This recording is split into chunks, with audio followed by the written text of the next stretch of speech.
good morning again. Just welcome to our media partners. It's really good to have you here this morning to discuss our 2023 crime and traffic statistics. Just, I suppose, a bit of housekeeping. So, in the back of the room, you will have noticed a number of subject matter experts in various areas, in various professional disciplines, from our finance aspect, our child safeguarding, MASH, domestic violence, and our eastern districts in terms of the policing of the eastern districts, traffic, and our analytical capabilities. So what we intend to do is, after the primary press conference, if you need clarity in any area, please feel free to have a conversation with any one of our subject matter experts if you need clarity around the numbers and some of the, I suppose, of the narrative that you've picked up.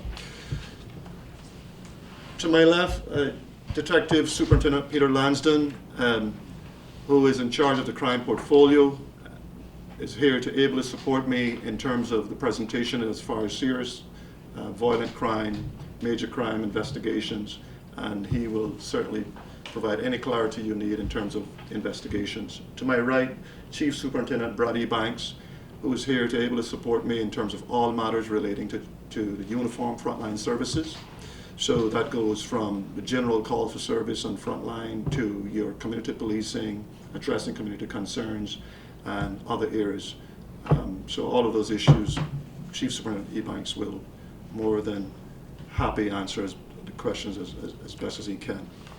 So I'll start with giving a general overview of the report, and that probably will run us about 10 to 15 minutes. And then I'll really just open it to you, the media, in terms of questions that you may have. I'm sure you have quite a few, whether those are addressed to me as a Commissioner of Police or to the Detective Superintendent and Chief Superintendent Banks. So you will have had the report, all had a chance to have a read of it, and generally speaking, our calls for service in 2023 were 37,866. That met for us an increase of 2,544 more calls for service in 2023 than in 2022, a reflection of a 7% increase on calls for service. What I will say about call for service, this is generally everything that we do daily.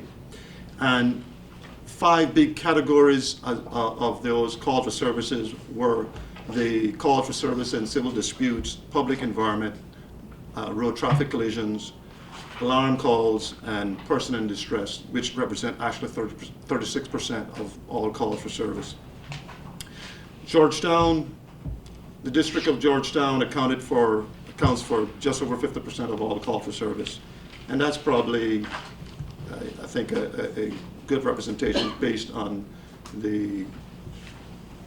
how busy Georgetown can be with all of everything else that goes on. So generally speaking, crime now, moving on to the crime as to what we've actually recorded, or that were reflection of crime, that is 3,955 crimes recorded, so that's a reflection of 10% of all calls for service. So we saw an increase there. I think the news, or the headline here, that represents an increase of 3.9% on overall crime compared to 2022. What I will say about that is the majority of that increase, which in essence is 150 more crimes than 2022, the majority of that is seen in acquisitive crime. It's where pretty much all areas of acquisitive crime are on the up. And that would be your robbery, burglary, criminal trespass, and theft. Thefts primarily thefts from motor vehicles, other personal items stolen, really is really contributed to the majority of acquisitive crime of 1,469. We saw 1,072 of those acquisitive crimes were theft or criminal trespass. We saw a slight increase as far as our sexual offenses. We went from 80 in 2022 to 89 in 2023. And of those, we continue to look at where those are at, and majority of those are seen in the indecent assault on females, having one of the areas that is, I suppose, the biggest number in terms of sexual offenses. Firearms continue to be a significant concern for us, and in fact, when I commenced my role here as Commissioner of Police on the 29th of September, it's been a real challenge for the organization, and I suppose to put it into context, 20 minutes after I was sworn in on the 29th of September, we had a murder in the middle of Georgetown at 10:32 a.m. in the morning, and I left from my swearing in ceremonies and went straight to the scene. Continues to be an issue for us, and we're addressing the concerns. In addition to those, the firearm crimes, we would have had 56 firearm-enabled crimes, or 97 firearm crimes altogether, of which 56 would be firearm-enabled crimes. So your enabled crimes such as robbery with the use of a firearm and other offenses. We have recovered, or we did recover 23 firearms in 2023, and that's as a result of proactive police operations between ourselves and our partners, CBC and the Cayman Islands Coast Guard. So that was a good result there. We did see as far as violent crime, we did see a significant a reduction in serious violent crime, which is down by 29%, or 17 less victims in 2023 than in 2022.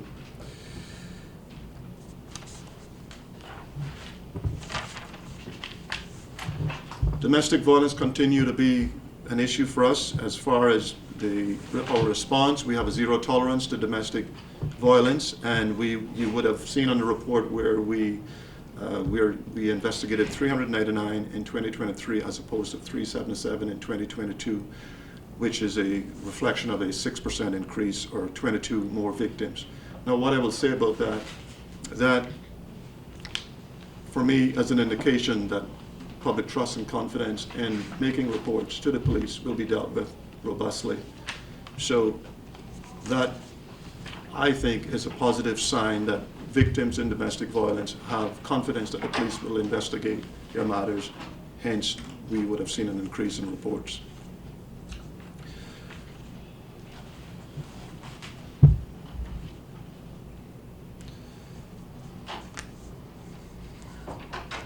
Moving on to traffic.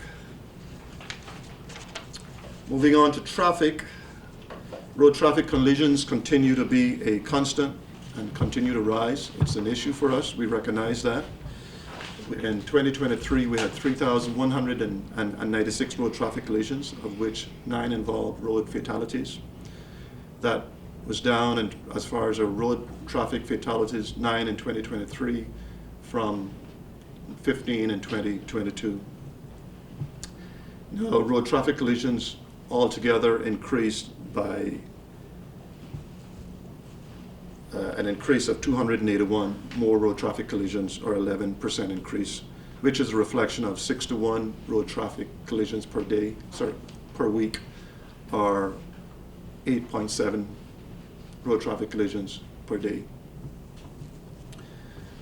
DUI arrests, or driving whilst intoxicated, remains a priority for the organization. We saw a 15% increase in arrests, having 270 in 2023.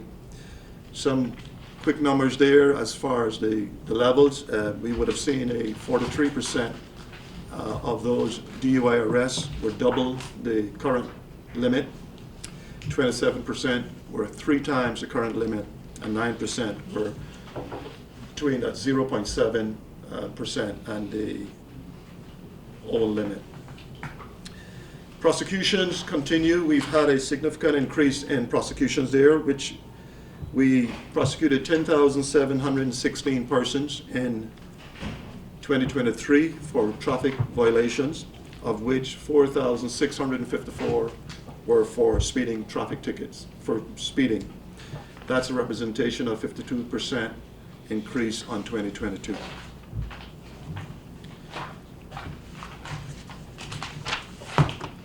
What's that figure? Sorry, I can't find it. Traffic prosecutions, Yeah, all traffic prosecutions, 10,716 traffic prosecutions, of which 4,654 were specifically for speeding. Do you have a prosecutions number for crime? No. Prosecution number for crime? You said the total prosecutions for traffic was 10,717. I just wondered whether you had a total prosecutions for crime. I don't have the total prosecution for crime. That's your, yeah. But we'll speak more, because I'm sure you have some other questions. No, that's my same question I asked Yeah. you. What I will say, so we do have some good news, and I'd like to really cite some example of those examples around the good news in 2023 as far as police activity. So I'll take us back to March in 2023, where we had a robbery at a jewelry store just after 8:30 in the morning in Georgetown on the waterfront. Early morning, where we had individuals went in there, smashed the jewelry cases. We had a farm involved in that, and quick response resulted in the arrest of individuals, recovery of a significant amount of the jewelry, and a recovery of a firearm. We also saw in May last year, where we had a vehicle on the North Church Street area aroused a suspicion of our firearms officers, challenged it, ended up in a very sharp pursuit, and a firearm had been recovered. That person was charged. Then in September, we saw our uniform officers out on regular beat patrol in the off the Mary Street or in the Macfield Square Lane area. Was aroused by suspicious activity, gave chase to some individuals, which ended up in the recovery of an AK-47 automatic rifle and a handgun. And Mr. Lansdon, to my left here, will speak more about it, but we had 4 murders in 2023. 4 persons tragically lost their lives as a result of violence. Those were all solved. And we saw as well, and perhaps moving on to 2024, I know we're speaking of 2023, but in February 2024, just to speak about good news, we had a robbery just after 7:30 in West Bay at a store on Reverend Blackman Drive, where 2 individuals entered a store and robbed the store of a significant amount of cash. Really quick response from our frontline officers resulted less than 30 minutes later of 2 individuals arrested and recovery of over $14,000 cash, vehicle recovered, clothing recovered. Those persons are currently before the court. I can't say anything more about that. We recently announced, I think it was earlier this week, either Monday or Tuesday, on Tuesday I think it was, where we had a robbery at the Digicel store in May 2023, albeit it's taken near a year. We were able to successfully charge 4 individuals for conspiracy to robbery. And what that shows is that we are persistent, that we are a organization that are resilient in the sense that no case is left not looked at or active. So it took a while, but some of these cases requires certainly persistence, requires meticulous investigations, and sometimes it does take a lot longer than expected. And we just ask the public to sometimes just understand that investigations don't just happen over the weekend, happen overnight. They sometimes could be protracted and drawn out. So those are really just some good news stories from 2023 and the results. And I know Mr. Lansdon will speak certainly on some of the convictions as well of some of the big cases in 2023 when he has that opportunity. I think at this point, that's probably as much as I can say, and I will now open it up to the media for any questions from you. And I'll do as certainly as best as I can to answer that. Okay? So, I just have a rather simple question. Some years ago, there was a policy change about naming defendants when they were charged, and I know that you have continued to, I guess, follow your predecessor's policy on that, not actually naming them. Might we experience any kind of a change in reference to that? I don't see any changes, Ms. Hill. Honestly, I think it's the appropriate way to do it, because this is a very small community and you do have individuals with the same names, and we want to make sure that it is correctly, the names of individuals are correctly into the public. So once they are in the court, they appear before a court, then that's a whole different matter, but that's primarily the reason behind that. Can I just add this up? We've got two thresholds we work to.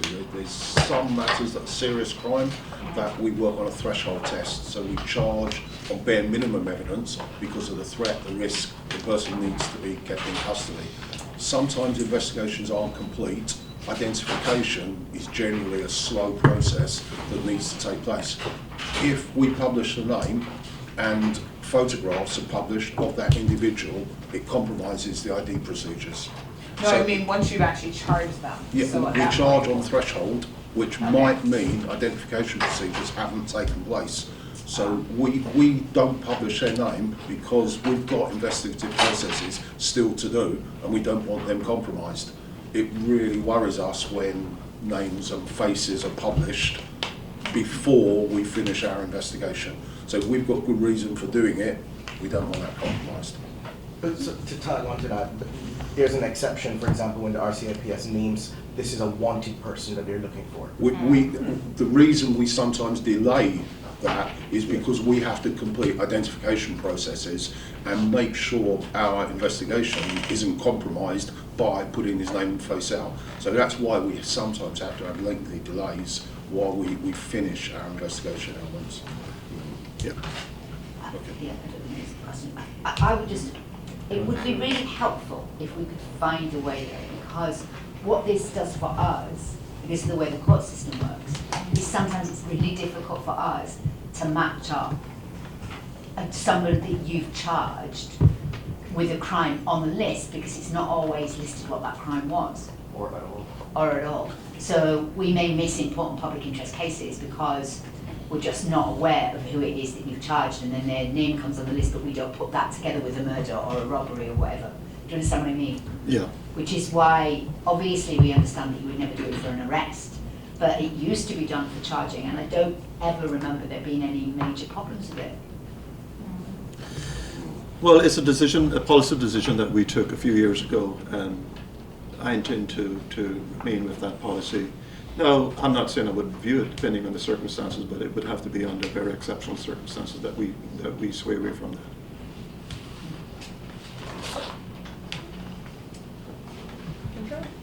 I have a couple other questions in a slightly different vein. Commissioner, the numbers that you've given us suggest that there's a 3% or 3.9% increase in crime. But if you take a holistic look from your 5-year review, it shows that the 3.9 increase in crime is still below pre-COVID crime levels. Can you speak to us on that?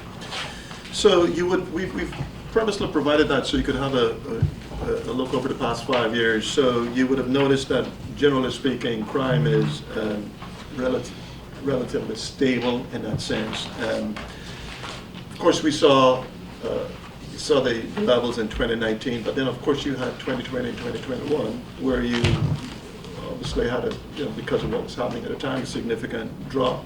It's difficult for us to measure where we're at today based on the 2020 and 2021 figures. It's really difficult because of what was happening at the time. Then we went into 2022 when it was really sort of moving back to normalcy, so to speak. But we need to really show where we're at compared to where we were in 2019. So if you look at the overall figure, it's sort of generally moving back to where we were, but slightly lower, still slightly lower than 2019. If I can tag on to that for just a minute. You mentioned that crime is stable. That's also reflected on page 3 of the table's report. But stable, where crimes are stable, is RCIPS satisfied that crime is at the status quo instead of reducing? Or am I misinterpreting? Can you clarify? Stable meaning that, well, first of all, we do everything and we can possibly do to tackle crime. So for me, it's unacceptable to have high crime levels. So we take a very robust approach that crime, we need to be in control to make sure crime doesn't get out of hand. So when we do see where we have those peaks, we do get peaks involved, the peaks where we see a certain peak in whether it's robbery, and that we've seen that in 2022. We saw that again in 2023, where we had a massive peak in 2023. The last quarter 4 of 2023 was very similar to quarter 4 of 2022. So when you look at it overall through the year, really you have periods where you've got crime at a very relatively stable level, and then you have crime when it gets to a peak level, and we try to bring that back down to a level where it's stable. For the position I take is no crime is acceptable in the Cayman Islands, so I just want to make sure that's clear. Yeah, I think that's what I was trying to get at, Yeah. that stableness, do you consider the stableness a success or a failure? For example, when I speak to members of the general public, they don't want to hear that crime is at the same level. They want to hear that crime is going down. So sometimes someone might hear that crime is stable, but might not think of that as a good thing. How does the Okay. RCIPS think of it? Well, we're never happy about crime being up, being stable, I will say that, but we do have to put it all into perspective in the sense that it's not out of hand, if that makes sense. Yeah? Commissioner, 37,000 incidents that were reported, of which 10% are actual crimes. So let me start by asking, is the police, Scotland Yard took a policy where they simply said our resources does not match the level of crimes that are coming in, and as a result they will not be responding to certain types of incidents. In this, you say one of the top 5 incidents are alarm calls. Is the police going to take a more efficient process and perhaps say, some of these things are outside our purview? If your alarm goes off, call the security company that installed it. So yeah, talk to me about the policing plan to ensure an efficient strategy. Okay, so I mentioned that 36% of those calls for service were just over, I think it's 13,000, over 13,500 calls for service. Would have had 5 big categories, which would have been your civil disputes, your public environment, your alarms, and persons in distress. What I will say about that is that I can't sit here as a police commissioner and, yes, I may look at other police services, police forces around the world globally, but that has to be taken into context based on what is happening in that country or those countries in terms of their operational context. I don't think we can look at that and apply the same rule in the Cayman Islands. I think the operational context is completely different. What I will say is we certainly need to review some of those 5 big ones. So like your civil disputes and our alarms, as you've just mentioned. We have reviewed alarms. We know what alarms are, what it looks like. We've done the data around it. We've got the data on it in terms of how many calls for service around alarms we attend to monthly. It is really high. Majority of those, 99% of those, are false alarms. That's the reality of it. And it does take up police time. But the one time you don't attend, and it's actually a burglary in progress, then we get criticized. So we take a position where that we are in a position to do as much as we can to prevent the breach of the peace in terms of civil disputes, prevent and crime in the sense of whether or not that is a civil dispute or whether or not potentially you got a burglary in progress. So the position that we take is that all call for service we attend to at the moment. I would argue you don't get that service anywhere else globally, and which I think is remarkable for an organization. You do not get that type of service. And I would say we could compete with any police service in the world in terms of that type of response. So, Commissioner, then how do you balance that stance against the fact that you've now pretty much closed the doors on one of your police stations out in North Side, combining offices in East End. So maybe I'm not giving a fair comparison, but to the layman, I'll let you answer. No loading. Sure. No, so fully appreciate the issue in terms of the call to service and in terms of alarms that you've mentioned. We have looked at it. We're continuing to look at it. What I don't want is that the one time we fail to respond is the one time there was an actual burglary in progress, and that one time something has happened, and that's where we will be heavily criticized. You can't measure what you might have prevented. It's difficult. It's difficult to measure the intangible, I suppose. But I need to answer the issue about the Northside Police Station and the Eastern Police Station, because we did not close the doors in Northside Police Station. Remember, we had an arson at Northside Police Station. Yeah. There was an arson there which caused the doors to be closed, and I've taken a position that Northside Police Station will reopen. Now, we're going through a procurement exercise at this very moment, and for me, Northside Police Station, if not open 2024, will certainly be open in early 2025. I can assure you that. Eastern Police Station, I took the position that on a series of meetings I had across the various districts when I went to, let's speak of East End. When I went to East End, one of the concerns raised there was there's no police station in our district. And we often go there and there's no one there. And I took it to heart and I said, we will open Eastern Police Station. Spoke with Superintendent Richard Barrow, came up with a plan. We look at our budget that we had available in terms of capital budget. And I made a decision as Commissioner of Police that we will invest into opening Eastern Police Station so that the community in East End can have a police station that they can call their own. That's the position I'm taking. Now that it's open, can you ask someone to please tend to the flag being properly, it needs to be replaced, but properly raised and put down every day? It's a real eyesore the last time I drove out there. When was that, Ms. Hill? Probably maybe a month or so ago. Okay, well, Superintendent Richard Barr in the back will address that, and appreciate it, Richard. Thank you very much for bringing that to our attention, Ms. Hill. You kind of mentioned it. I was hoping to hold off a little, but since it's there, I'll just dive in on it. 15 arsons, up by 150%, 6 the previous year. Do we have a serial arson on the loose? Or what is police's thoughts behind this massive uptick in arson-related incidents? Well, the first thing I would say, no, we don't have a serial arsonist on the loose.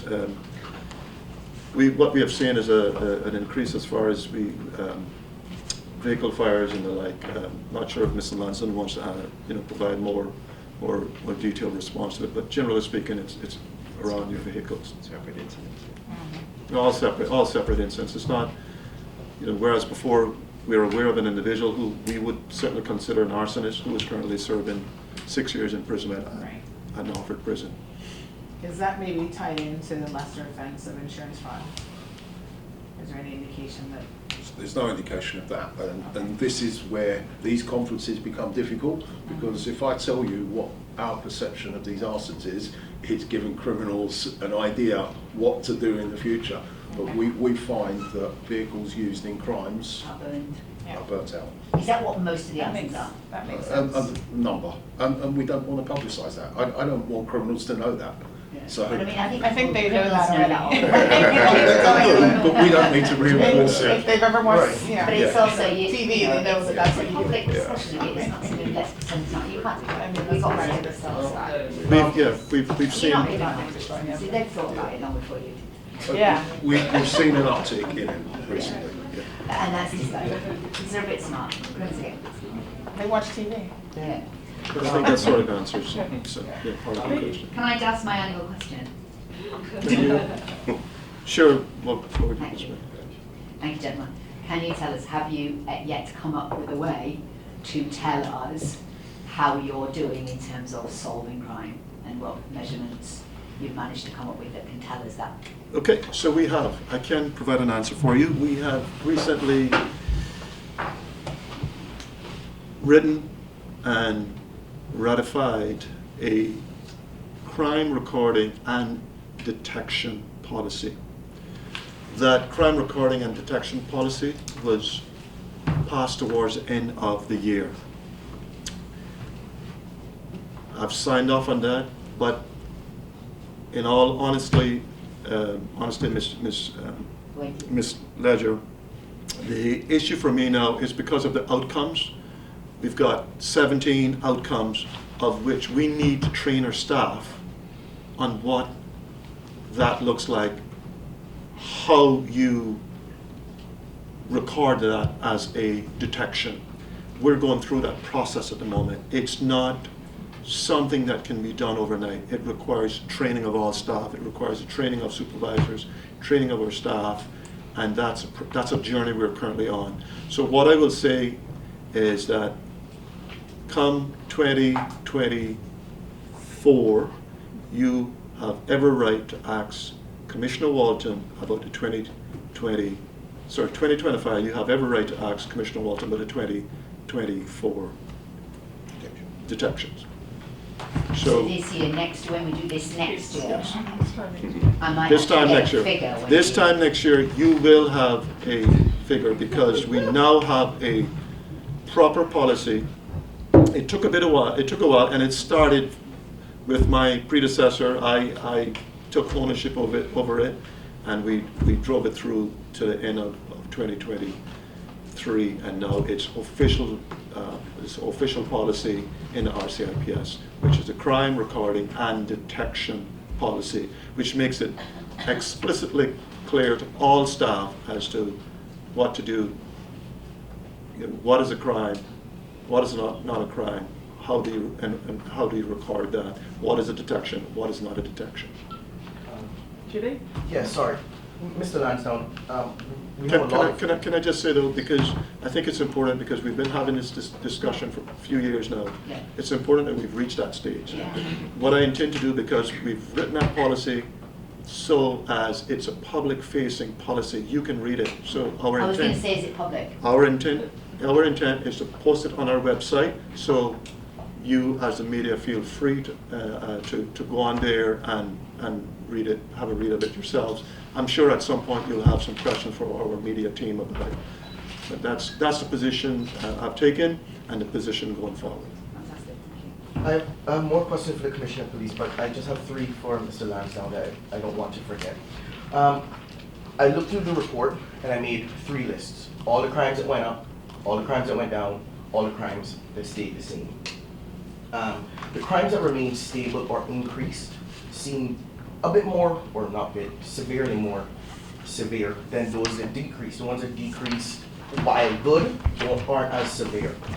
Tell me a little bit about how the RCIPS feels about that, because domestic crimes up, property crimes up, sex crimes up, the ones that are down, ICT, fraud, afraid, defilement. Serious crimes, but not as serious as the ones that are going up or the ones that are staying the same, like murder, same amount of murder last year and this year. What's the RCIPS thoughts on that? We have to prioritise our resources and we concentrate on the more serious crimes. We had 4 murders last year. We solved all 4 murders. It took a significant amount of time and effort. We had 6 attempted murders. They were all shooting incidents. They too took a significant amount of effort. While we're dealing with that, other crimes are happening, and we can't always respond immediately to them. We try and pick them up later, which comes to the point, and Wendy's point there, offences take months to come to fruition. For instance, the Digicel robbery charges this week, are from nearly a year ago, last year, when the offences started. We published articles last year about a gang of robbers that we were looking for.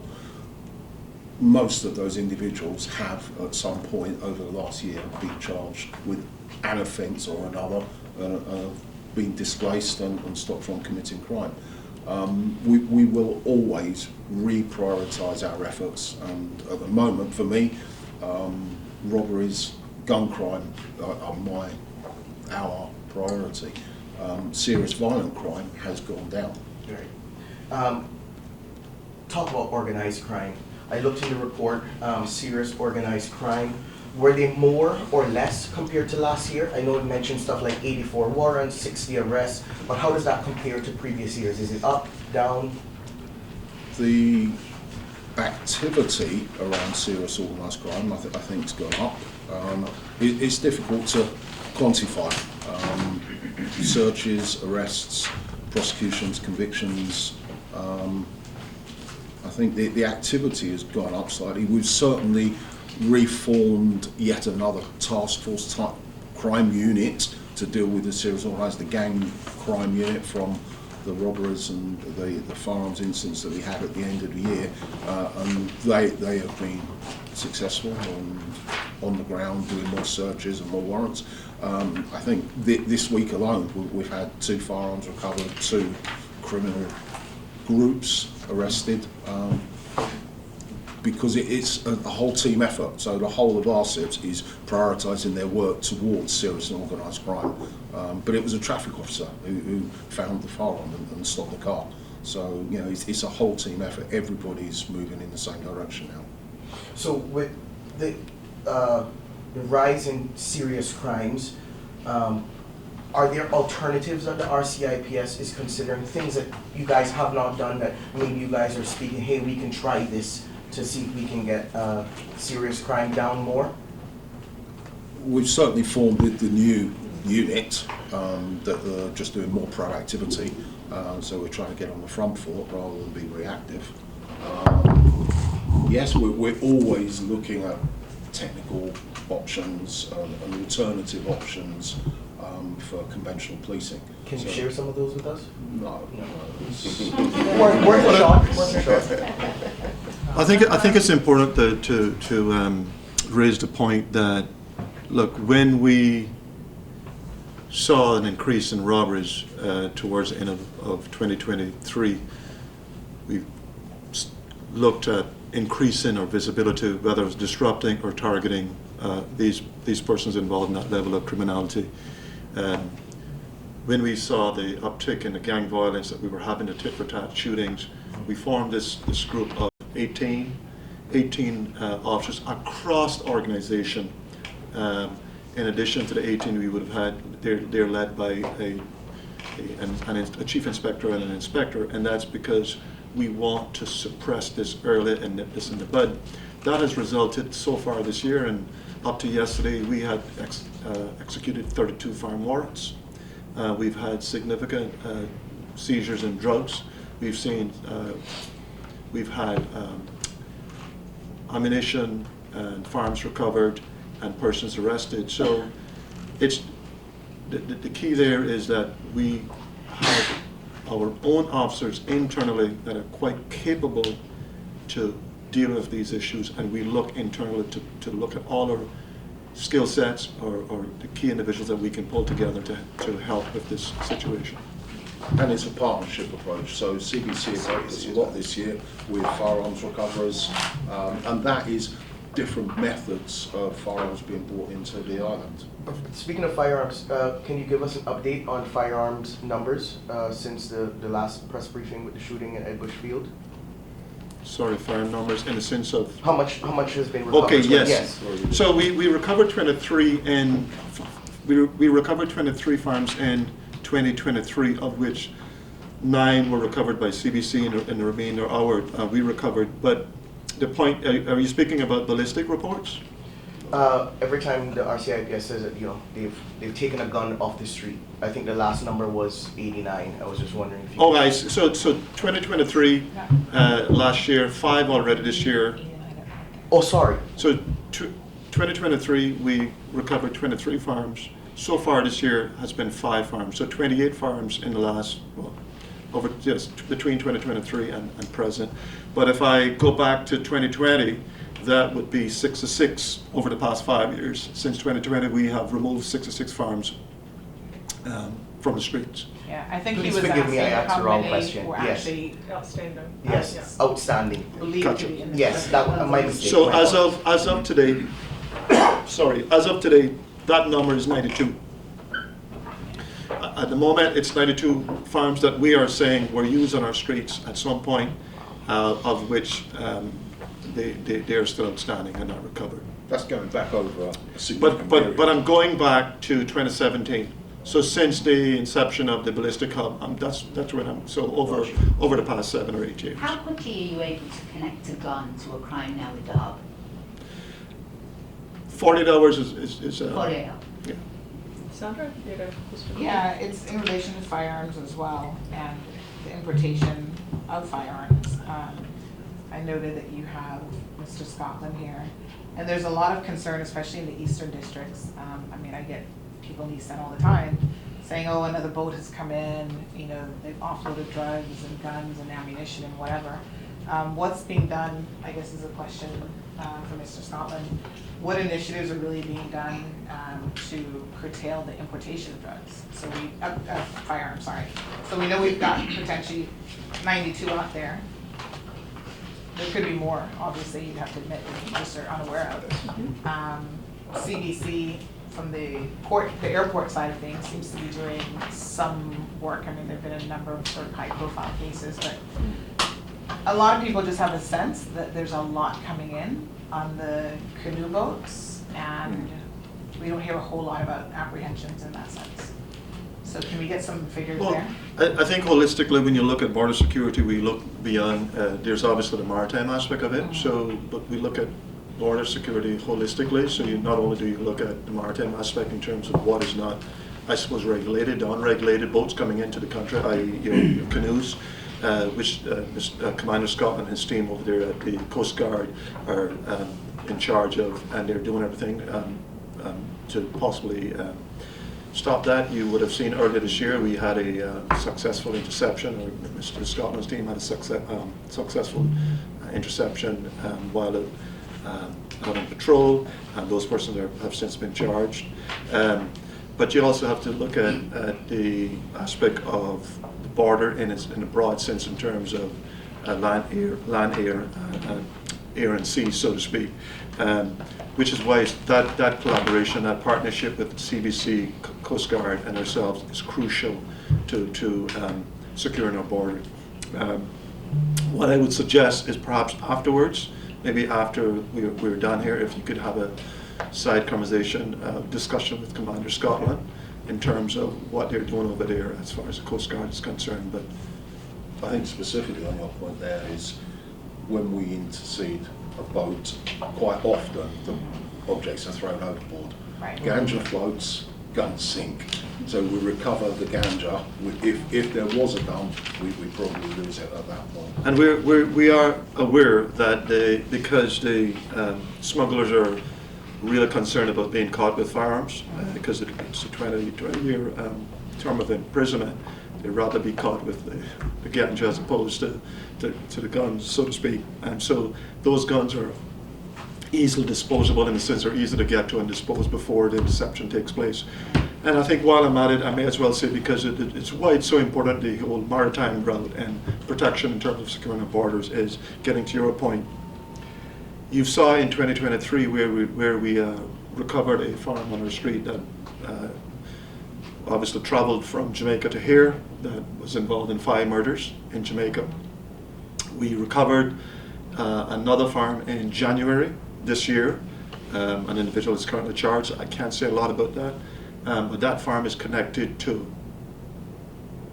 7 murders in Jamaica as well. So 7 persons were killed from that one farm. There were 2 other farms that are connected or linked to other crimes in Jamaica, such as shooting or assault on an individual. But those 4 farms, we can say were connected, some connectivity or interface with our Jamaican colleagues. And we have discussed with our Jamaican colleagues. I have personally was on the phone with the former commissioner, Anderson, when he was there discussing it. So we have a really good professional relationship, working relationship. Sorry, these just popped into my head real quick. Of the 92 guns that are outstanding, is there an estimate or an updated estimate as how much of those are rented guns? What I can say is it's difficult to say what are rented. But what I can say is that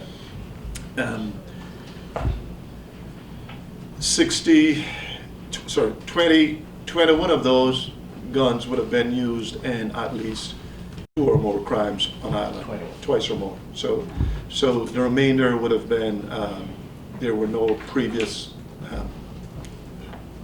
link to Right. any other, to crime. And Just if I could just Yeah. interject very quick, because we're running through quite a few areas that I do have questions. So, I mean, communal guns. We know communal guns exist. We've seen the cases and several interactions by police.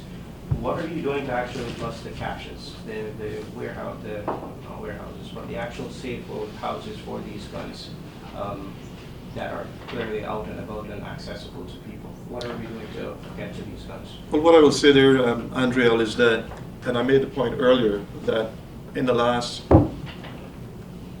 month and a half, we executed 32 farm warrants. since when?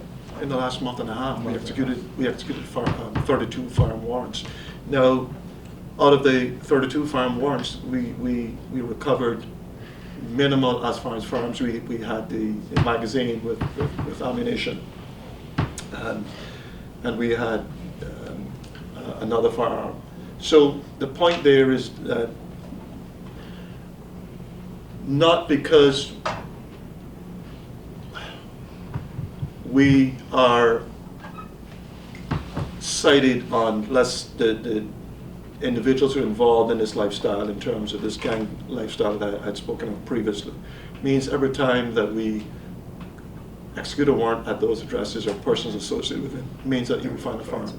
And it goes back to what I've been saying. There are persons who are actually enabling these individuals, who are concealing the weapons. Is why I've asked, and I've said it publicly, to members of the public, members of the community, family members who may be aware of individuals who are concealing these weapons for these individuals, to pass the information on to us quietly. Give us the information, because that's contributing to the problem. So, With that being said, does the RCIPS want to see legislation that makes it more detrimental for someone who enables, like stronger legislation to stop people enabling? well, the legislation is in place, because if you go to that address, you find a firearm, you would arrest that individual for possession of a firearm. If you have other evidence, whether it's forensic evidence or some digital forensic evidence, then you look at aiding and abetting, you look at that type of conspiracy, those type of offenses. So the legislation is there, but you still need to be able to track that evidence, find that evidence. And what I'm saying here is that there are individuals enabling these individuals by hiding that we are not aware of. Okay. That's the point I'm making there. Okay, Do you so, think And that I'm- the and I'm mandatory saying to- minimum has helped I'm or sorry? hindered with gun crime? I'm sorry, Miss Ledger, I missed The that. mandatory minimum of, like, regardless of the circumstances, you're going to jail for 7 years if you're admitted, 10 years if you don't. And regardless of the circumstances, that's the Well, the mandatory manda- minimum. the Has mandatory- that assisted, or do you think that it might be harming that thing of the girlfriend coming forward, knowing that she's going to put her boyfriend away for a minimum 7 years, or 10 if he admits it? So rather than leaving the discretion to the court, where it used to have discretion about guns, the difference between somebody who possesses a gun, does nothing with it and just simply possesses it, or just comes across a gun and keeps it, or compared to somebody who's running around robbing. The reality really is, if somebody gives us information about a gun, then there are legal processes for that But do you person feel not it's not hindered to. They don't Your have to be sentenced communication, to you 7 don't years. feel that people are reluctant No. to assist you because of the draconian No. No. minimum sentence is what I'm saying, this mandatory minimum, which is, we don't really have it on many other crimes, this is the only one. No, the reality is that the Has it helped? Did you welcome it? Has it helped? I certainly welcome it. I think it has helped. We are currently reviewing the Firearms Act, and sanctions are one of those that I've raised, whether or not the current sanction need to be reviewed, but ultimately that's really a policy decision and will have to be implemented into legislation. On the topic of firearms, the West Bay shooting, RCIPS arrested 3 people, no charges yet. Any update for the public? Other than to say that we have We're continuing the investigation very much live. I can't say much more than that. Yes, we have arrested 3 individuals. Those 3 individuals were, they're all on police bail at the moment. But that investigation is very much live, very active. And Ralph, did you want to add? Yeah, please. If I could just back up a little. 9 NBA accidents, reported accidents per day, 4,000 odd speeding tickets. While police can't necessarily make policy to put in things like speeding cameras or whatever the case might be, what does police need to curb the speeding, reckless driving, the dangerous driving, all these kind of these antisocial behaviors that's playing out on the road? What do you need to reduce the numbers we're seeing? Well, I think what I'll do, I'll first just start by putting the onus on the drivers themselves. And that is an important point, because drivers now need to take personal responsibility when you get behind that wheel, that you have to care about everybody else on the road. What we're seeing out there is just the recklessness, the carelessness, the inconsiderate driving. I'm sure you've all been out there on the roads in your private vehicles. You see the awful lane indiscipline. You see the 3 lane, and you see a person moving from 3rd lane over to the 1st lane and the like. So you have that sort of behavior, I suppose. We have 6 to 1, the fact that we have 6 to 1 road traffic collisions per week, or as you put it, 9 per day is just too much. It's too many, but ultimately it comes down to drivers' responsibility. So, quite frankly, onus lying on the drivers or not is not helping the situation. Year on year, we see an increase. What either can police do to help curb these incidents, and what lies outside your purview that would help to reduce these incidents? So what I will start with is the prosecution of the speeding tickets. I mean, we issued, as I say, 4,000 to 600 speeding tickets in 2023. That's a 52% increase. We cannot prosecute ourselves out of this situation. We continue to prosecute, and we continue to see the inconsiderate, bad driving behaviors. So at some point, individuals need to take responsibility for their own personal driving discipline, I suppose. We do collaborate. We partner with the National Road Safety Committee. We partner with the DVDL, all our partners, our emergency responders, in terms of trying to curb this behavior on the streets. We do our educational campaigns. We're constantly out there in terms of educational campaigns, educating the public in terms of the do's and don'ts and in terms of driving. So it's a constant, and it's literally weekly that we're out there. Just certainly Mr. Tahal and his team over at the traffic enforcement team, and you can have a further discussion with him after.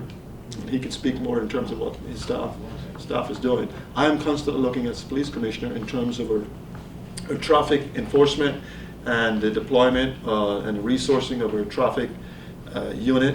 You saw what we deployed a unit specifically in the eastern districts because we were getting complaints about speeding in the eastern districts. So we have a traffic unit specifically in the eastern districts, which immediately saw increase in prosecutions over there. So we're constantly looking at new ways. We're agile. We're agile organizations. So we're looking at new ways, creative tactics in which we deploy our resources. So, Commissioner, one of the other things that we've heard that's been brought forward time and time again, speed cameras, point systems to get bad drivers off the road. First and foremost, is this within your power to bring about? And if so, why aren't you? And if it is not, is it something that you want? So, for clarity, speed cameras are not within my purview, but I support it. So, it's a national project because there's a huge infrastructure behind that project.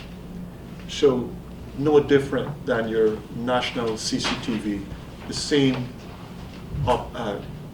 would have to play to a national speed camera system.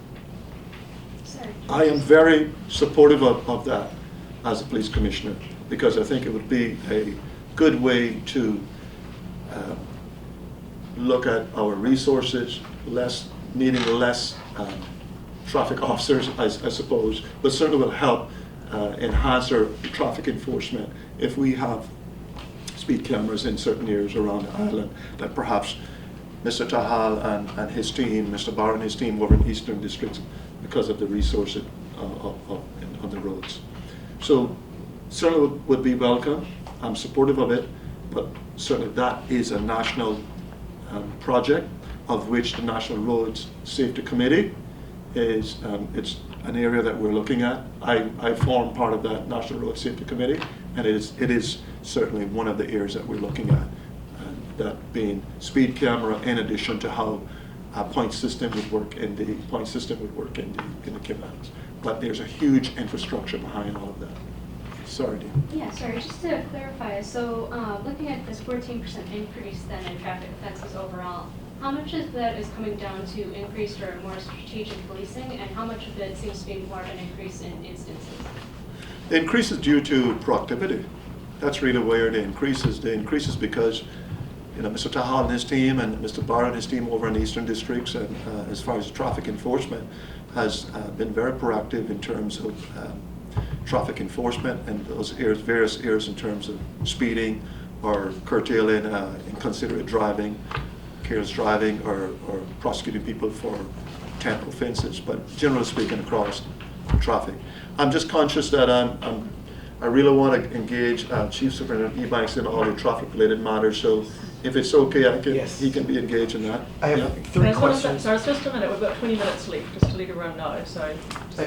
Just three questions as it relates to traffic. Real quick, traffic offense is up, including DUI on the rise. Does this kind of imply that raising the drinking limit was not really successful? Sorry? What? Decreased our Sorry, Decrease. decrease the limits. So it means that it's easier to successful? catch people, so it's more. The limit was dropped by 30%. By 30%, from 100 to So 70. it's the other way around. It's the other way around, my apologies. Yeah, because you're gonna get more people. Can you indicate how difficult it is for the RCIPS to do their job when there's a motor vehicle accident in the Eastern Districts? It's a traffic nightmare for road users. But the reason I ask is, if you think back to the 23rd of March, when there was that major traffic holdup, right? I think there's a general sense of public support for the police in doing traffic things, but then there's certain times too when it feels like the good is taking too much for the bad. After those hours of sitting down in traffic for well over 6 hours or so, after all of that, members of the Eastern Districts then had to sit down in traffic more because the RCIPS then said, that's the time we're gonna do a roadblock, etc. Do you have any thoughts on that?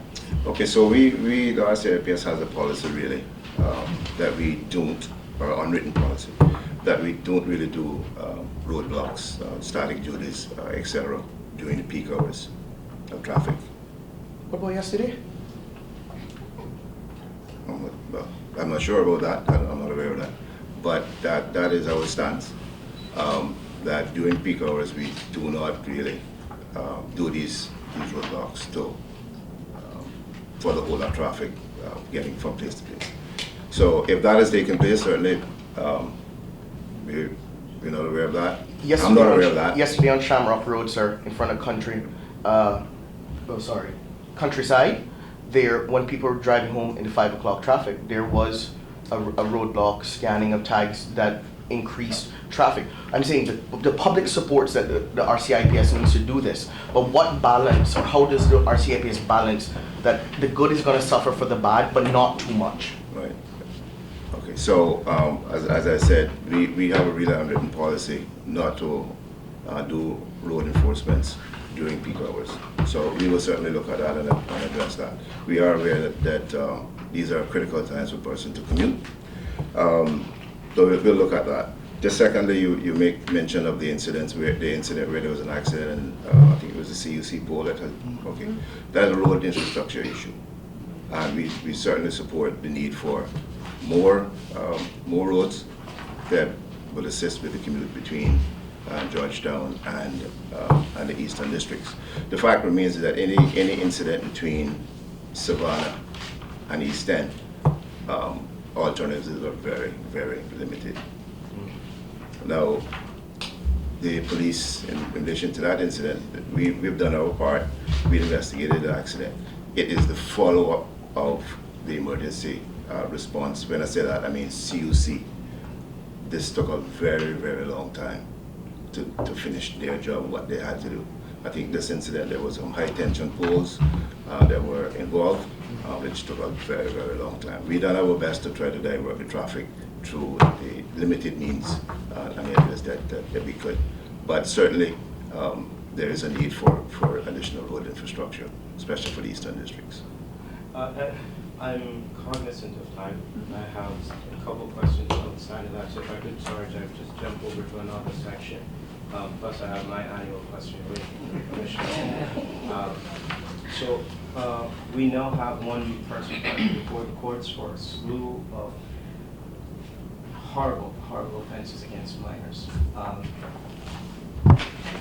In this instance, the departing commissioner stated that he found the level of sexual violence against children to be significantly disproportionate in Cayman, and a matter that needs to be addressed.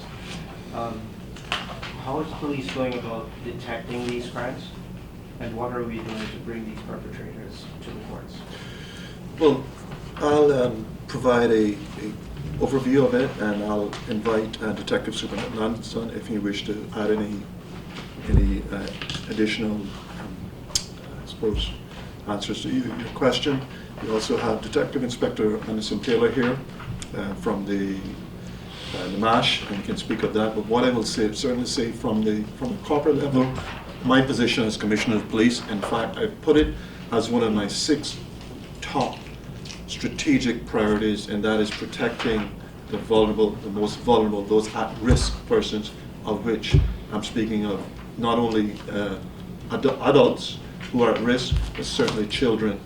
And we have taken a very firm approach, no different from my predecessor in terms of children. They are our most vulnerable. The welfare of the child is paramount. I've looked at the numbers in there. I know we had just around 1,799 referrals in 2023. But you can speak more. A lot of those are down whether child neglect or some calls for service around that. But we can get more details from the detective inspector. But what I will say is that I've looked at the unit. I have seen the need. There is a need for me to inject more resources in there, and I've said child safeguarding is a strategic priority for me, and I will be injecting more resources in there. I want to do a comprehensive look at the MASH to make sure that it is fit for purpose. We have some really hard-working and good people in there working, and they're doing everything they can in collaboration with our Children and Family Service colleagues, and just trying to, again, that principle of welfare of the child being paramount. You've seen some of the successes. Of course, I won't get into all the details, but certainly where evidence come to light, we will pursue it. That individual there that you're speaking of, with the multiplicity of charges, came as a result of digital forensic evidence that we were able to proactively, as a result of one investigation, look, and we found others. So we take a proactive approach. So not only do we react when a report is made to us, but we take a proactive approach to see if there's anything else going on that we're not aware of that hasn't been reported. And that's how all of those majority of those charges came. Of that 1,700 plus cases that or referrals that were mentioned, does the police have a proper report and breakdown on the number of cases that referrals, how many actions? Yeah, we can provide those details. So when I said 1,799, that could go from crime to no crime. So it's just where it involved a child report, that involved a child that is within the MASH. It could be where it doesn't involve a crime. Once it involves a crime, it's automatically becomes a police matter. Where it doesn't involve a crime, Children and Family Service look at intervention methods to intervene early to resolve some of those issues. Some of those could be child neglect and the like, where maybe a child is just neglected because of, I don't know, bad parenting or whatever it is. But generally speaking, it can go from child neglect to your more higher level offenses in terms of sexual offenses. Really quickly, just blasting through them. Animal welfare activists have been after us left, right, and center in media, certainly over on Plastic Compass. We've only seen one instance most recently where someone's about to be prosecuted or potentially jailed. What we keep hearing from animal rights activists is that when they report cases of animal neglect and abuse to the RCIPS, they say it's not for us, it's a matter for DOA. But yet it's the animal law that prescribes the penalties and the offenses, which is a matter certainly for police.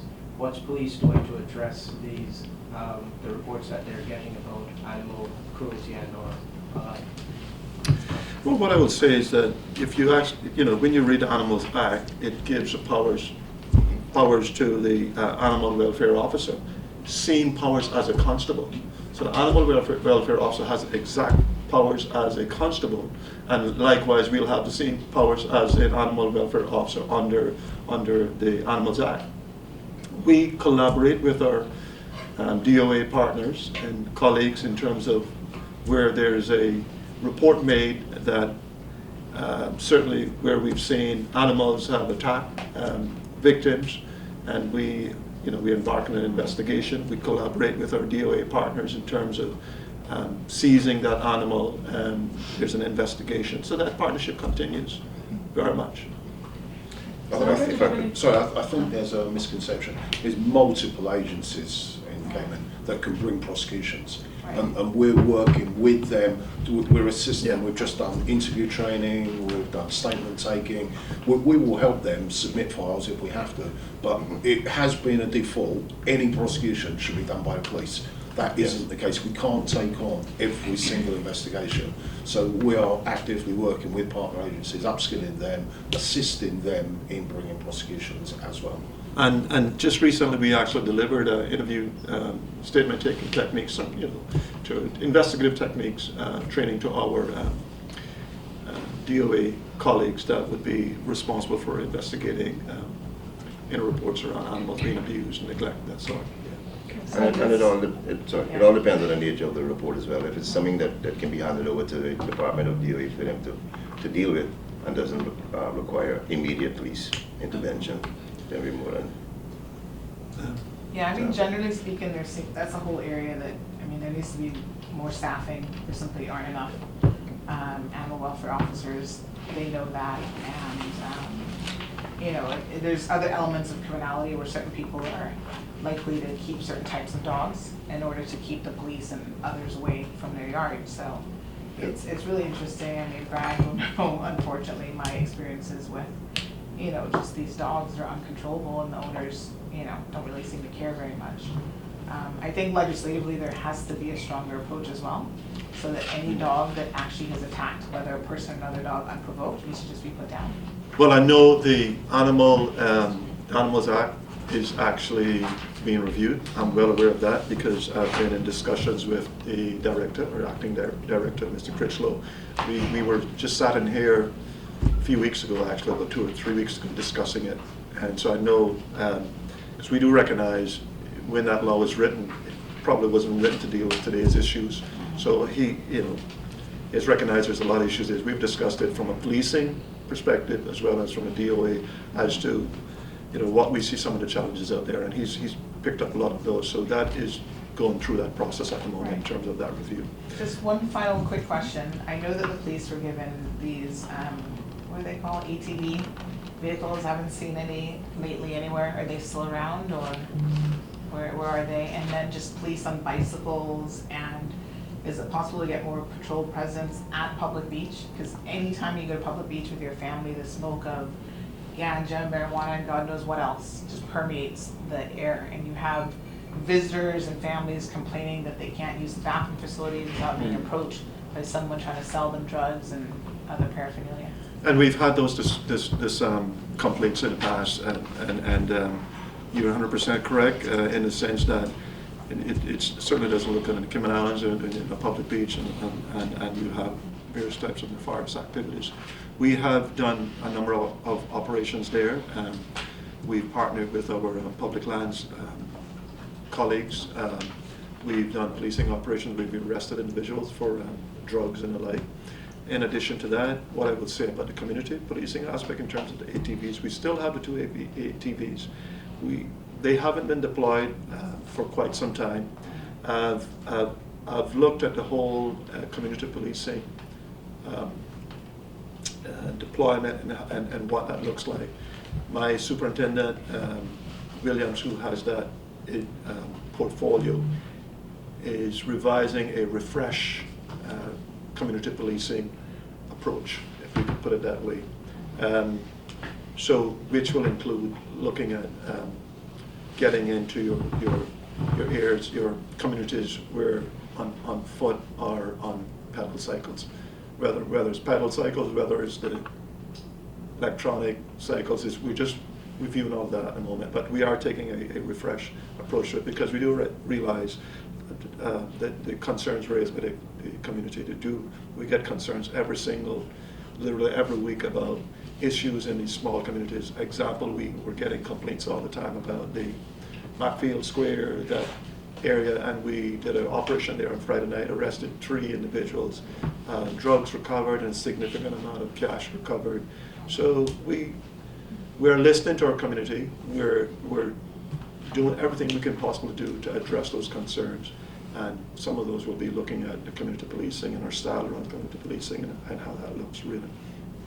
Admittedly, I've had to make some sacrifices recently as far as the serious crime proactive unit and tackling this issue around gun violence and gangs in our country. So I've had to make a decision, a radical decision. So some of our areas in terms of frontline shifts and community policing has taken a hit, as well as some of our back offices to deal with some of the issues which presented the biggest threat, risk, harm to our communities. So, admittedly, I've accepted that, but we're looking to have those issues resolved with the local recruitment drive, looking at experienced officer drive at the moment. So all of that is ongoing. Yeah, I just wanted to speak about some of these leaks, the inquisitive crime, the patterns that you spoke about. You spoke about the last quarter, both last year and, 2022 and last year, having this surge. And what that tells you, perhaps, what you think as police about the causes of crime. These tend to be sort of associated with poverty, people in more poverty, and we've seen coinciding at the end of last year that apparently there was an increase in local unemployment quite dramatically at the end of last year, according to the new labour force survey. Are these the type of things that you have to keep on measuring, these patterns, to see whether you can see? Especially, I'm interested in this end of year surge, like why you think what you see is happening. So we do measure it in the sense that our analysts will look at, I suppose what you would look at is seasonal crime. So when it's very likely that you will see a drop or you'll see a peak, I suppose. I don't want to get into discussion about whether or not there's a correlation between unemployment and some of the peaks. Certainly in inquisitive crime, since we're speaking of that, what I would say, a lot of that is attributed to persons being released, coming out, being released, whether it's on conditional release license or whether have served their sentence. And recidivism is huge. Individuals tend to return back after a few weeks of being back out on the road, I suppose, in terms of back to that old lifestyle. So recidivism is a huge issue, and that is generally caused by just drug use, yeah, you're saying habitual drug use. Drug abuse, substance abuse, and homelessness now is definitely an issue for you all. Well, what I would say about that is it's certainly an issue there. We see it in terms of the whole issue around social deprivation. Our officers are confronting these issues nightly. Certainly they're coming across persons sleeping in cars in public spaces. It's a real challenge for policing. if you find a mom or dad sleeping in a car with 2 kids, well, for us, the priority are the children, so we would take that on right away and deal with that. But there are occasions where we find an individual, a male or a female, just sleeping in their car because they have nowhere else to go, sleeping in some of your public parks, examples, your Smith Cove, your public beach. We come across that quite often. I've come across it when I was a deputy commissioner and come out at nights working, and I've walked doing beat patrol and coming across people sleeping on the side of the road and try to get hold of we would get hold of our NAU colleagues and pass this information on. We work with our colleagues to see what we can do to support their efforts to reduce that level of social deprivation.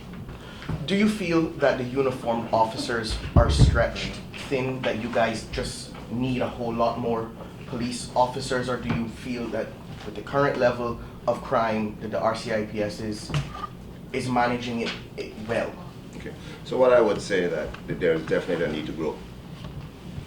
When we take into account the population growth and the number of vehicles that are currently on our streets, again, there is a need to grow to meet the demands of the community. From a traffic perspective, now that the National Road Safety Strategy has come online, there is a need to have sufficient officers to meet the objectives and the goals of the strategy. From a service delivery standpoint, I think that we have the efficient numbers. I know that the commissioner had actually done some of the research on some numbers going back a few years. The fact is that we have grown again significantly from a population standpoint, and really have not grown a lot from numbers within the service. So I don't know if the commissioner wants to. Absolutely, thanks, Chief Superintendent Ebanks. I think if it's helpful, Jevi, if I can probably take us back 16 years. And the reason why I've chosen 16 years, because 16 years in 2008, if we all recall what would have been the Great Recession, I suppose. So in 2008, we had, at that time, 370 sworn police officers. Fast forward to today, I've got 380 sworn police officers.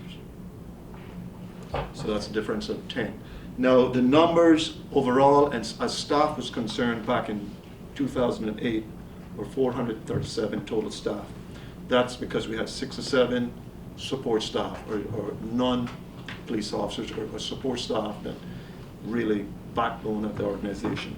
And in 2024, current, it's 103. So really, you look at it, so really your totality as far as staff growth, that you're looking at 60. So it's 493.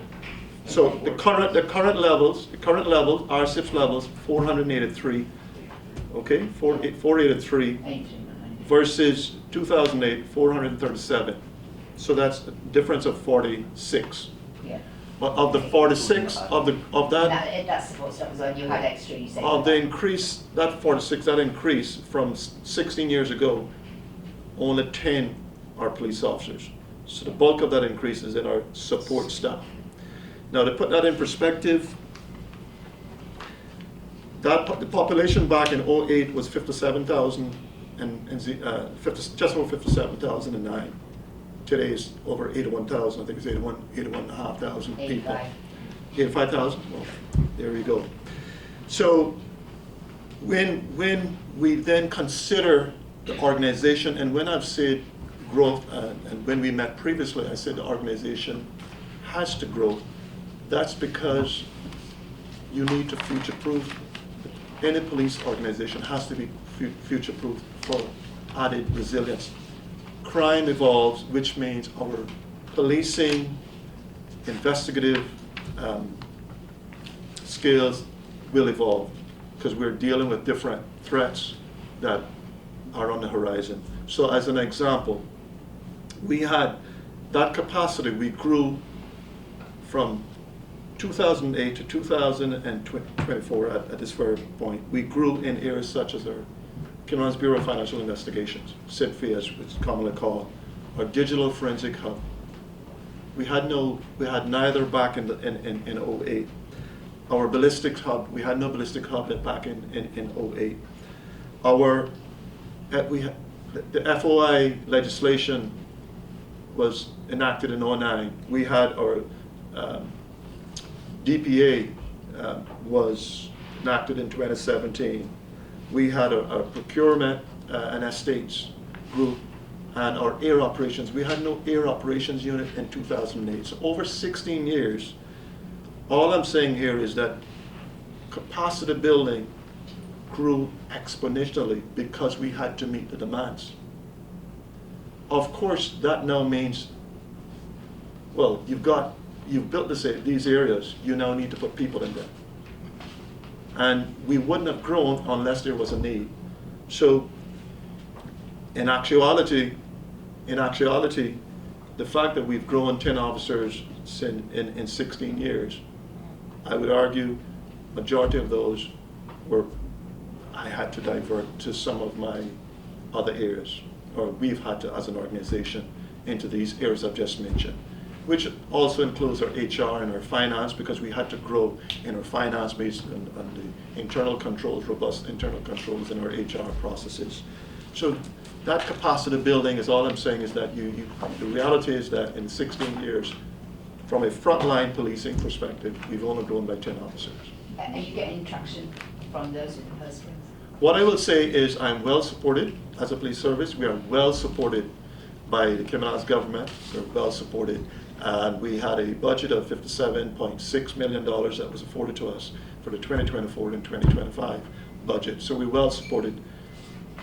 However, but you obviously want more. So what sort of figure would you? Well, I do. As I get back to my earlier point in the sense that as circumstances evolve, as the threats evolve, it requires us to, as the operational context evolve, it means that the police inevitably has to evolve, has to grow, without a doubt. And by growth, not only is that in personnel, growth meaning other areas in terms of our analytical capabilities. So how do we know what we're doing? You know, when the officers decide to go on patrol, do you go left, do you go right, where do you go? So all of that, how do I look at a strategic performance assessment? How are we doing across the organization? So all of these areas, and you know, what's happening. You have to make a pitch for that argument at some point, like Absolutely. over and above the usual. Okay, yeah, you get 2% increase every year or whatever, but you're going to have to make a pitch for a much bigger increase by the sound of it.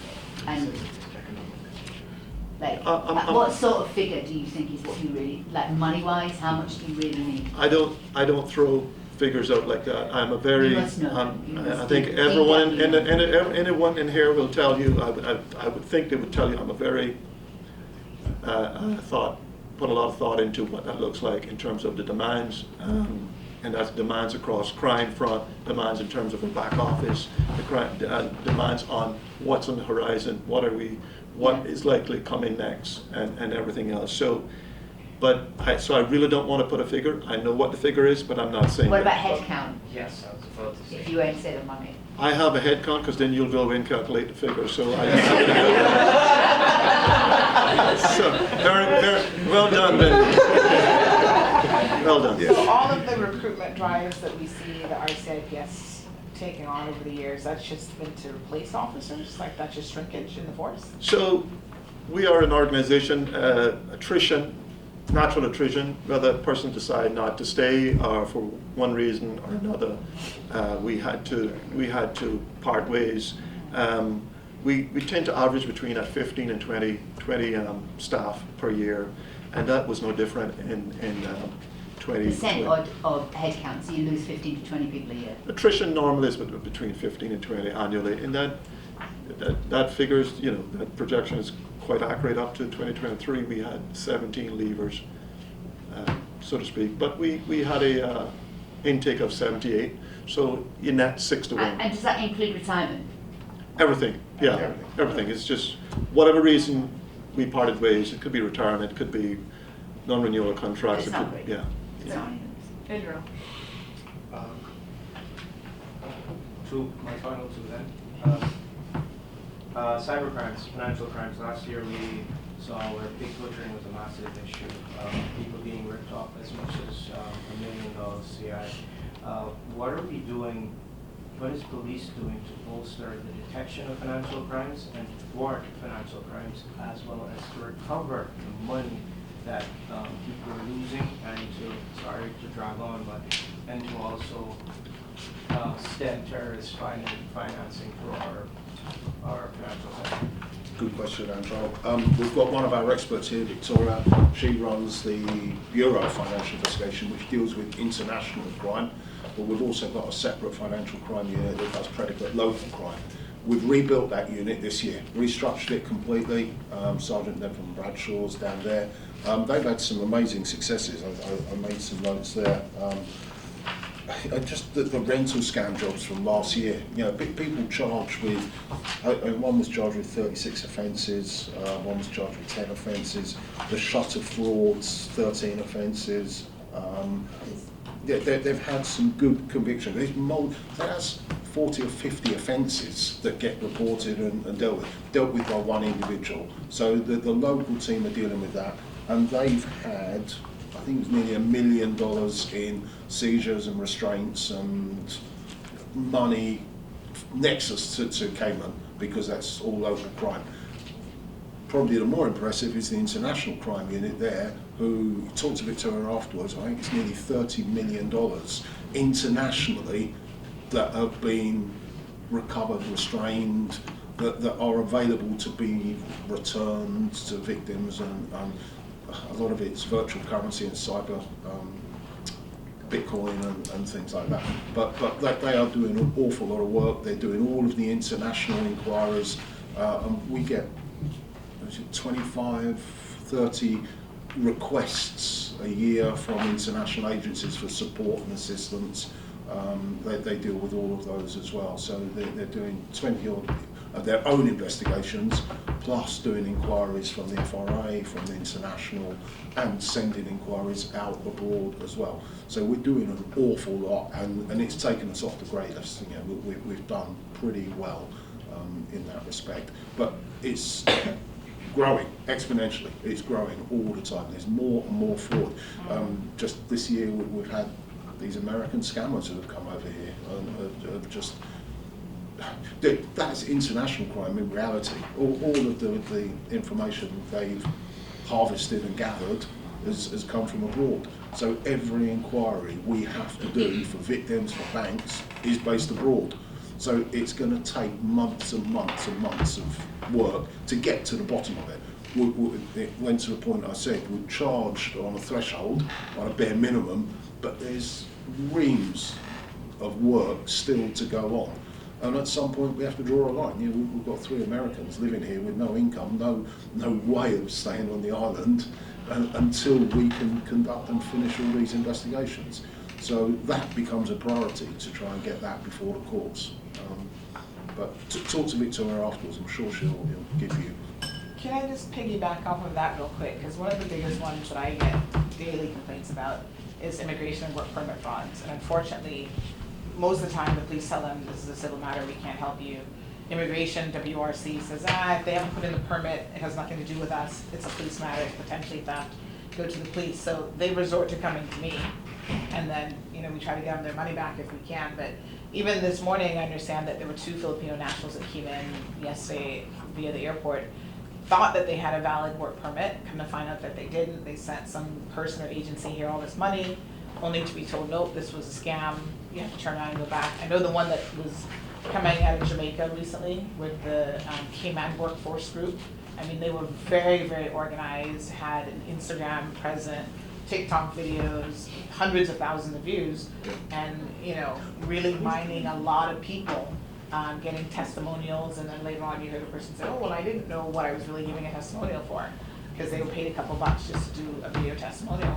So is there anything being done? I mean, the largest communities that are being defrauded are definitely Jamaican nationals and the Filipinos, but I guess nobody's safe.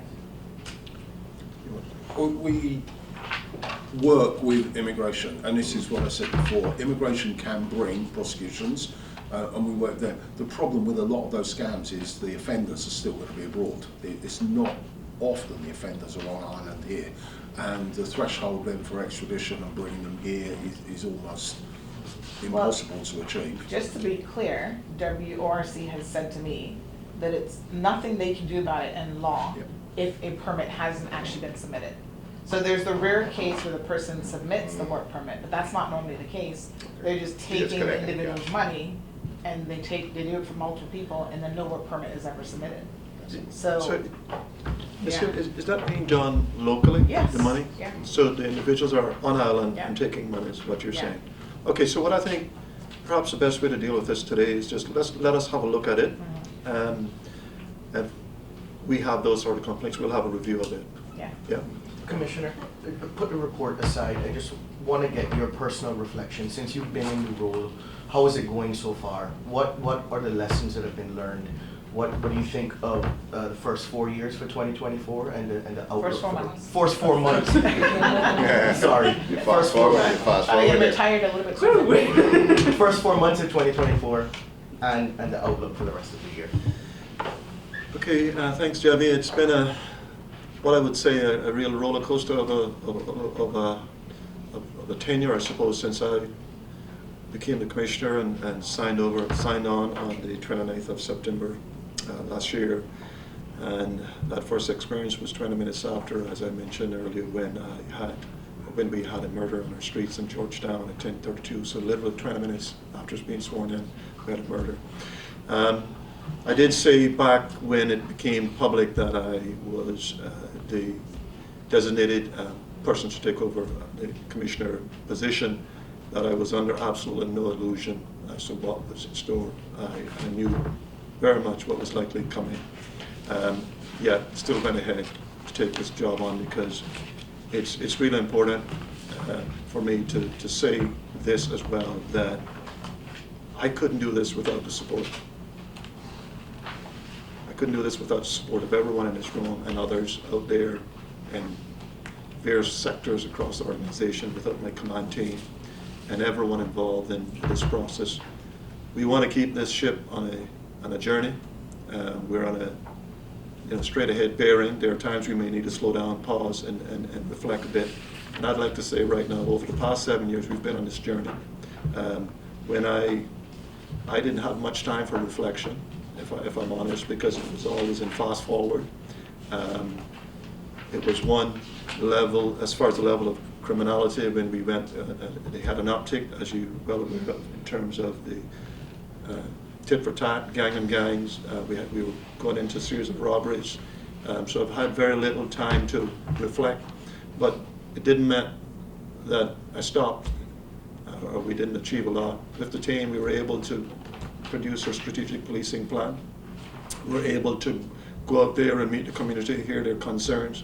We were able to meet key partners, key stakeholders across the entire criminal justice sectors and other areas, and continue, because it was important that we kept this ship, bearing straight ahead and without slowing down. And for me, when I reflect back on the past six months at the helm, really I couldn't do this without the team. Supporting cast around me, it would have been virtually impossible. And I see that as a way forward, really, and building a really good team of positive individuals who are interested only in one thing, and that is the safeguarding the public. Can I just clarify one thing on the figures, because I might have missed it, but between the 37,866 calls for service, you're saying 13,721 are kind of calls for service that are in these major categories that are not crime. And then you've only got 3,955 crimes. So it's there's a big chunk of stuff that's not described. So I think we have to draw a distinction between the calls for service and what crimes are. So all I'm saying there is that a big chunk of those non-crimes, those matters that are not crimes, Yeah. the 5 big areas that took up, I suppose, attracted a lot of calls for service, a lot of resources in terms of, and the time to deal with those were those five big categories, which I had mentioned earlier in terms of civil disputes, public environment, alarms, and persons in distress. Those were all non-crime matters. I think with the exception of two of those. It says 5 here. 5? Okay, 5 of those, of the 13,756? Were crimes. Yeah, would have been crime. But the bulk of that representation of the 37,866, that 36% is just, those are calls for service primarily in those areas we do. But there's like almost bordering on 20,000 other things that are not said to be the public environment, alarm, person in danger, blah, blah, blah. No, so I think the traffic matters we generate, Yeah. we're self-generating RMS. Oh, so that would account for that. yes, all right. So for clarity, so That makes sense. when Yes. a call for service is the fact that we have engaged, doesn't matter what it is, a police response vehicle, a police officer has responded to a situation, an incident. It could be, Yes. traffic engaging with a member of the public, whether it's some traffic infraction. That is still a call. That counts for 10,000. That's still a call for Well, no, service. that's only offences. So the figures are there for you when the, Okay, I just please wondered feel if- free I to just- go I through the felt a bit- figures. Am I missing a big thing? No, you're not. No, you're not. What is it? No, you're not. So the 10,000, so for instance, an easy example, the 10,716 traffic prosecutions would be a call for service. Yeah, and then there's going to be another 10,000 never got prosecuted. I get you. All right. Okay. Yeah. If I could squeeze in one Okay. quick one before we wrap up that we didn't touch on yet. Could you give us a brief picture of policing on the sister islands within the past year? It looks like it's been pretty stable compared to the year prior. It is very stable. Of course, we saw certainly an increase in our traffic prosecutions. You would have seen that in the report, and that's primarily because we've looked at when I went over to the BRAC in October last year, and part of that, the community town hall style meetings, some of the complaints, majority of the complaints were about speeding. And we looked at our radar enforcement capabilities. And what I did was spoke to Inspector Tahal, and we looked at doing things a bit differently. So as a result of that, I think there's a direct correlation in that increase in how we looked at increasing the radar capability. But Chief Inspector Malcolm Kia over in Cayman BRAC is doing a splendid job for us. He's well supported by his team, well supported by the entire team here on Grand Cayman. Whenever there's a need for additional resources on the BRAC or on the sister islands, we've got our helicopters, and we will certainly move officers over there in the event that is required. Okay. I think that's probably a good place to wrap up. Absolutely. All right, so thank you, Sarah, thank you for our panel, and thank you for the media attending. As I said, we've got a little bit of time left over to have side conversations if you want to with any of the other members in the room, so feel free to stick around for that. Other than that, we'll finish there. Thank you all. And thank you, as I said, thank you. You're our partners in this, so we're a very open and transparent organization. Thank you very much for coming here today.